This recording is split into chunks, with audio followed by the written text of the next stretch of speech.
आणि चंद्रपुरातून एक मोठी बातमी हाती येते। चंद्रपुरातील काँग्रेसच्या वादावर मोठा निर्णय झालेला आहे। विजय वडेट्टीवार आणि खासदार प्रतिभा धानोरकर यांच्या गटाला प्रत्येकी 2.5 वर्षांचा महापौर मिळणार आहे। 5 वर्ष काँग्रेसकडे महापौर पद राहील तर शिवसेना ठाकरे गटाकडे स्टँडिंग कमिटी राहणार आहे, असा निर्णय या बैठकीमध्ये झाल्याचं समजतं आहे।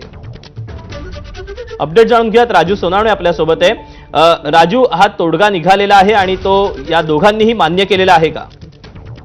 दीपक, आपण पाहतोय की महानगरपालिकांच्या निवडणुका झालेल्या आहेत, मात्र 2 गट जे आहेत काँग्रेसचे, एकतर विजय वडेट्टीवार आणि दुसरे खासदार प्रतिभा धानोरकर यांच्या गटामध्ये जे आहे ते एकमत होत नव्हतं आणि त्यामुळे हा वाद मोठ्या प्रमाणावरती पेटलेला आपल्याला पाहायला मिळत होता। स्थानिक लेवलचा वाद थेट दिल्लीतील हा हायकमांड पर्यंत गेला होता आणि काल आपण पाहतोय का नगरसेवक आणि काही नेते पोहोचलेले होते आणि त्यानंतर कुठेतरी हा तोडगा निघालेला आहे की प्रतिभा धानोरकर आणि विजय वडेट्टीवार या दोघांच्या गटाला जे आहे ते 2.5 वर्षाचं महापौर पद मिळणार आहे। त्यामध्ये प्रतिभा धानोरकर यांच्या गटाला पहिल्यांदा महापौर पद मिळेल आणि त्यानंतर 2.5 वर्षानंतर विजय वडेट्टीवारच्या गटाला जे आहे ते महापौर मिळणार आहे। आणि त्याचसोबत पाहतो आपण का शिवसेना उद्धव ठाकरे गट आहे त्यांना स्टँडिंग कमिटी दिली जाणार आहे। त्यामुळे कुठेतरी आता हा वाद जो आहे तो मिटण्याच्या जवळपास आलेला आपल्याला पाहायला मिळतोय, कारण गेल्या अनेक दिवसांपासूनचा हा वाद होता।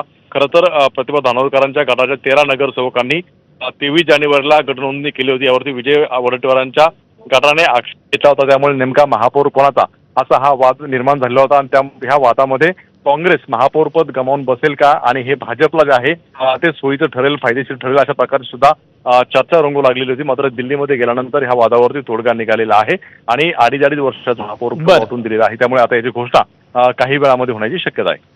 राजू, धन्यवाद दिलेल्या सविस्तर माहितीबद्दल। बातम्यांसोबत बुलेटिनमध्ये वेळ झाली छोट्याशा ब्रेकची, लगेच परत येतोय। पाहत रहा टी टाइम न्यूज।